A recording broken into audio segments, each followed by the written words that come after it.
Oni tvrdia v tom uznesení, že ak niekomu odopieraš právo na všetky náležitosti daného pohlavia, to znamená, že keď ty si povieš, že si žena a niekto ti bude odopierať všetky náležitosti na tvoje základné práva byť ženou, tak ťa diskriminuje a taký človek si zaslúži prísne a tvrdé tresty.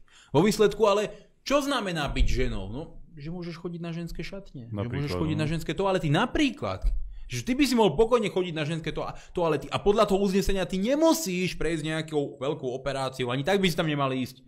Proste stačí, že sa tak cítiš, že ti tak prepne skrátka. A teda tam bolo normálne napísané, že každý chlap sa môže správať ako žena a má mať všetky náležitosti ženského pohlavia. No a prečo si myslím, že Beňová s Nevedialovou by chceli podporiť aj tehotných mužov? Pretože toto je podľa mňa rovnaká zvrátenosť, že môžeš pustiť 120-kilového chlapa na šatne, kde chodia aj malé dievčatka, alebo toalety, kde chodia ženy. Myslím si, že by za to hlasovali práve preto, že za toto hlasovali. Normálne hlasovali za uznesenie, ktoré hovorí o tom, že chlap má právo chodiť na ženské šatne. A ja sa chcem spýtať pani Nevedialovej, lebo ona si teraz robí kampaň v alternatívnych médiách a kritizuje tam progresívcov. Haló, pani Nevedialová, to si robíte z ľudí srandu? Prečo kritizujete progresívcov? Veď vy si tam dajte prihlášku. Normálne vypíšte si prihlášku, povedzte, Šimečka je môj človek, chcem byť súčasťou progresívneho Slovenska. Veď vy a PSK ste to podporili. Chlapov na ženských šatniach.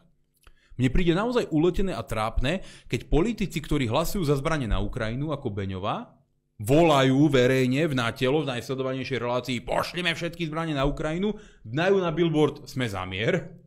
A politici, ako Nevedialová, ktorí otvorene podporujú práva chlapov chodiť do ženských šatní, hovoria v reláciách, že progresívci sú zlí.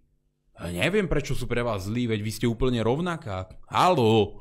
Jednoducho, mne tá dvojtvárnosť vadí. Mne oni vadia, a to poviem úplne na rovinu, oni mi vadia viac ako progresívci. Pretože keď príde Šimečka, on to povie na rovinu. Áno, existuje 3000 pohlaví, existuje proste všetko možné, ja môžem byť zajtra pes alebo vtákopisk. On je oficiálne pacient. Áno, ale on sa tým netají a on útočí na túto voličskú skupinu, ktorá týmto blbostiam verí.